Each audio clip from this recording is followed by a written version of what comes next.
Welcome back to the Facts of Acts February. We're going through the entire book of Acts, all 28 chapters for all 28 days of February. Today is day 6, and jumping right in, we know that the church is growing. God is growing the church beautifully, but of course the enemy doesn't like that, right? And this is the early church, so he's going to do anything he can. So the first thing we see is dispute within the church, within the body, and this dispute is between the Hellenistic Jews and the Hebraic Jews. Hellenistic basically just means these are the Jews who ended up embracing Greek culture, and they were kind of side-eyed by the Hebraic Jews because they were seen as compromising, and then the Hellenistic Jews ended up kind of side-eyeing the Hebraic Jews because they saw them as traditional and holier than thou. Regardless, they both believe in Jesus, they both follow Christ, and this was the enemy's opportunity to cause ruckus, or a division rather, between the Hellenistic and Hebraic Jews. They're specifying that it was the Hebraic Jews' widows. They were being overlooked during the daily distribution of food, and widows in this culture being taken care of is extremely important.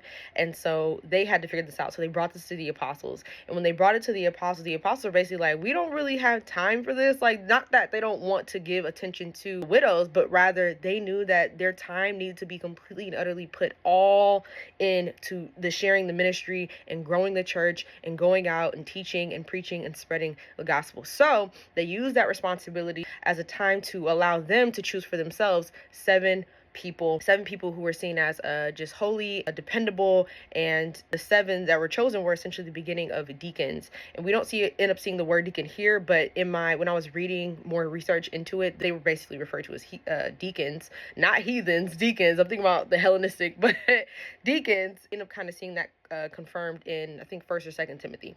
Regardless, this is the beginning of deacons, which is really cool. So they end up delegating that responsibility over to the deacons. They choose 7. The apostles are able to continue their work by spreading the gospels. Now, out of the 7 deacons that were chosen, there was one. His name was Stephen. And Stephen was seen as a man full of God's grace, God's power. He performed great signs and miracles and wonders. And of course, since the enemy wasn't able to have any success in doing the inner corruption, he has to go back to the outer corruption, right? And so he is trying to divide and just jack up the church as best as he can. So at this point now, we're getting opposition is beginning to arise. And this opposition is coming from the synagogue. And so the people of the synagogue, they begin to argue with Stephen, but they struggle to actually bring up a true case against him. So of course, what does the enemy do? The enemy lies and he cheats. And so in this circumstance, they ended up just persuading some men to essentially lie on Stephen and say that they heard Stephen proclaiming blasphemous words against Moses and against God. And so when it was spread around that Stephen was blaspheming against the church, of course, they seized him. So they brought him before the Sanhedrin, and they ended up producing false witnesses who were testifying awful things. They were basically saying, verse 13, and it says, "This fellow never stopped speaking against this holy place and against the law."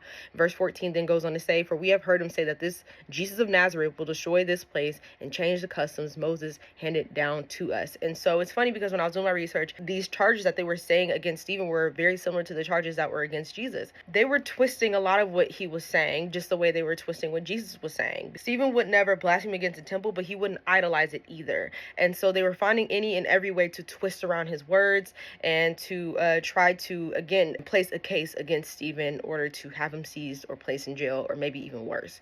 And so at this point, we go on and we end up seeing Stephen, who was being stared intently at by the Sanhedrin. They saw that his face was like the face of an angel. And when I looked that up, it basically meant that it reflected perfect peace. He wasn't shaken. He wasn't moved. He had confidence. He had confidence in one who caused him to speak these things. He trusted in his God. Similar to when Moses, this is also when I researched this as well, it said similar to when Moses' face reflected glory when he beheld God in Exodus. So this is a reminder also to stay within perfect peace when we are being charged, when we are being spoken against, when accusations are being brought against us, when we are teaching and spreading the gospel, because that even happens to me now. Sometimes in my comments I get some crazy blasphemous comments, and I have to stand firm, and I have to be confident, and I have to remember who it is that I serve, and I have to remember to remain in perfect peace. So today was pretty short, thank the Lord, because I know I do not like when these videos run on too long.